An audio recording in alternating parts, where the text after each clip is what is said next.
Ռուսաստանի անվտանգության խորհրդի քարտուղար Սերգեյ Շոյգուն հայտարարել է, որ Հայաստանի իշխանությունների երկաթուղային համակարգի կառավարման գործում Մոսկվային փոխարինելու դեպքում տարիներով ձևավորված համակարգը կարող է մեկ ակնթարթում փլուզվել։ Ըստ Սամվել Մելիքսեթյանի, Շոյգուի հայտարարությունները հետևանք են այն բանի, որ Հայաստանը այլընտրանքային ճանապարհ է գտել։ Մելիքսեթյանը նաև ընդգծեց, Շոյգուն հայտարարություններ է արել նաև ատոմաէլեկտրակայանի հետ կապված։ Հայաստանը հնարավորություն ունի նույն ատոմակայանը կառուցել այլ գործընկերների հետ, ինչ որ պայմանագրային հիմքի վրա կարող է երկաթուղային ցանց զարգացնել եւ սա բերում է Ռուսաստանի դիրքերի թուլացմանը։ Ռուսաստանը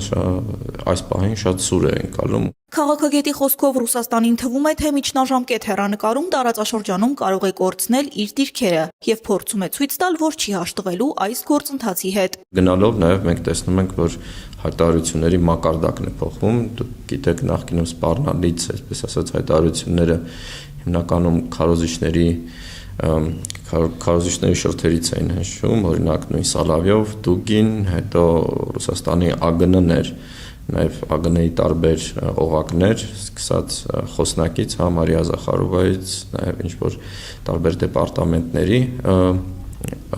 ղեկավարներից նմանատիպ հայտարարություններ են անում, հիմա արդեն բարձրացել է ավելի բարձր մակարդակի։ Անդրադառնալով երկաթուղու կառավարման կոնցենսիոն պայմանագրի դադարեցման հնարավորությանը, քաղաքագետը նշեց, խախտումներ կան, որոնք գրանցվել են դեռ 2018-ից 19 թվականներին։ Հրազդան Դիլիջան երկաթուղու վիճակը, որը հավելյալ ներդրումներ է պահանջում, նույնպես խախտումներից մեկն է, որովհետև 2038 թվականին ռուսական այդ կազմակերպությունը պետք է հանձնի Հայաստանի երկաթուղիները Հայաստանին ֆունկցիոնալ վիճակում, այն վիճակում, որ եւս 3 տարի հավելյալ ներդրումներ չկատարվեն,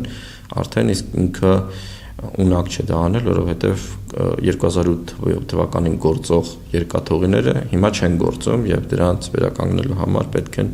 հավելյալ եւ մեծ ներդրումներ։ Նրա խոսքով այն գումարը, որ մնացել է ռուսական երկաթուղիներից, հարավկովկասյան երկաթուղիները պետք է ներդնի մինչև 2038 թվականը, մոտ $60 միլիոն։ Սակայն սա բավարար չէ միայն երկաթուղու ֆունկցիոնալությունը պահելուց բացի, այլ հարցեր լուծելու համար։ Այսինքն կամ ինքը պետք է հավելյալ ներդրումներ բերի իր կողմից, կարծիքով սա մի քիչ բավականին կասկածել է նկատի ունենալով, որ ռուսական երկաթուղիները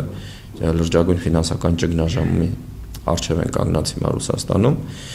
կամ կան մեխանիզմներ, որով Հայաստանի Հանրապետությունը կարող է նաև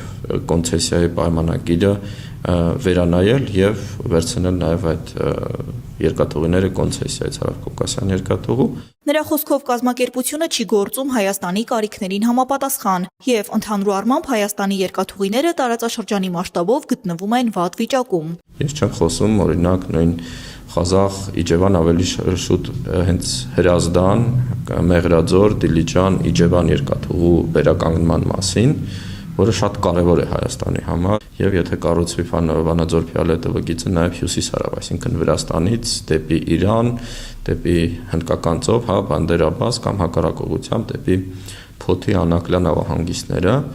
եւ այստեղ արդեն խոսքը հարյուրավոր միլիոնների մասին է դոլարի եւ նույնպես ռուսական կողմը այդ գումարը չունի։ Մելիքսեթյանի համոզմամբ Հայաստանը փորձում է քաղաքական լուծումներ գտնել, որոնք կարող են բավարարել ռուսական կողմին, բայց նրանք պատրաստ չեն։ Հետևաբար կարիք կա գնալու իրավական դաշտ։ Սա շատ կարևոր է ընդհանրապես ցանկացած